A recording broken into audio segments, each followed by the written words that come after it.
Let's go back to that story that Russia has promised to make good its pledge to provide Syria with an anti-aircraft missile system. Majid Rafizadeh, an Iranian Syrian scholar, we were talking, our line was cut off. I'll re-put that question to you. Is this an important piece of equipment for the Assad regime, or is it more the symbolic importance, the political statement? Right. I think what is happening here is that until the next month that we have the peace plan conference, which is co-sponsored between Russia and the United States, until then, I think you're going to see a lot of political posturing going around between the pro-Assad groups and between the pro-rebel parties.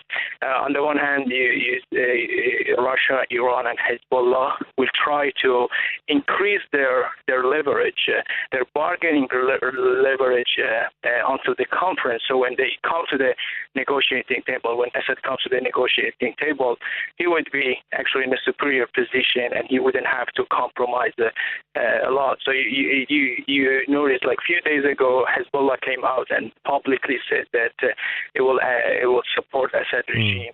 And now Russia is also they have not yet sent the anti-aircraft S-300, but they're saying that it is part of the contract, and they will send them. Majid, we're talking more about these days about Russia, the UK, France, the US, John Kerry, right. non-Syrian actors. Syria is almost being forgotten in this, isn't it? It's being used as a piggy in the middle, a proxy. It's almost back to the days of the Cold War, isn't it?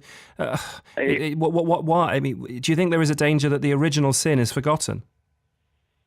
Right, I think you're absolutely right. This is a great point, and it's complicated in the sense that Syria has become, I mentioned before, one of the largest regional and international proxy battlegrounds.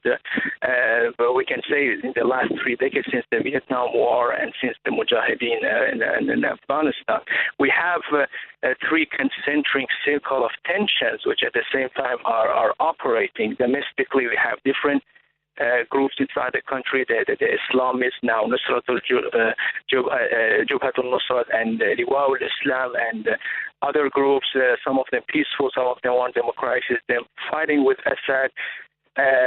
Neither of these groups seems to be willing to give up, and neither will be winning soon. And then we have regional proxy war, Cold War between Iran, which is sending military equipment, advisory equipment, according to many reports, to the Assad regime, and then we have Saudi Arabia and Qatar, which are already sending weapons to the rebels, and then the international arena we have Russia on one side, which is it's mainly in response to what yesterday they lifted the embargo, the EU with primary Britain and France pushed for lifting that embargo. Yeah. I think if you see that Russia now is responding and saying that this is what actually scuttle the peace plan which is coming. So we have. You're right. We have three different sort of conflicts, don't we? Within the region, within the country, and the global East-West conflict being played out in one country. The solution surely now is for arms to be extracted from the arena rather than added to.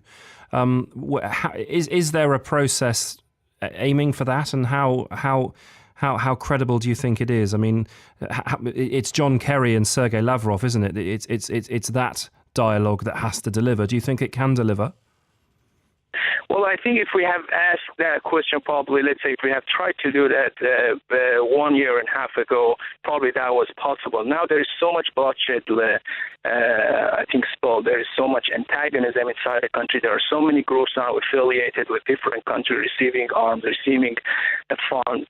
And I think now the scenario is really, really complicated. We might have Syria, the failed state or scenario like Somalia, and it's already spilling over to other nations.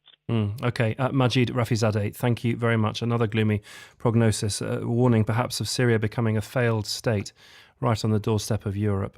He joined us from Washington, D.C.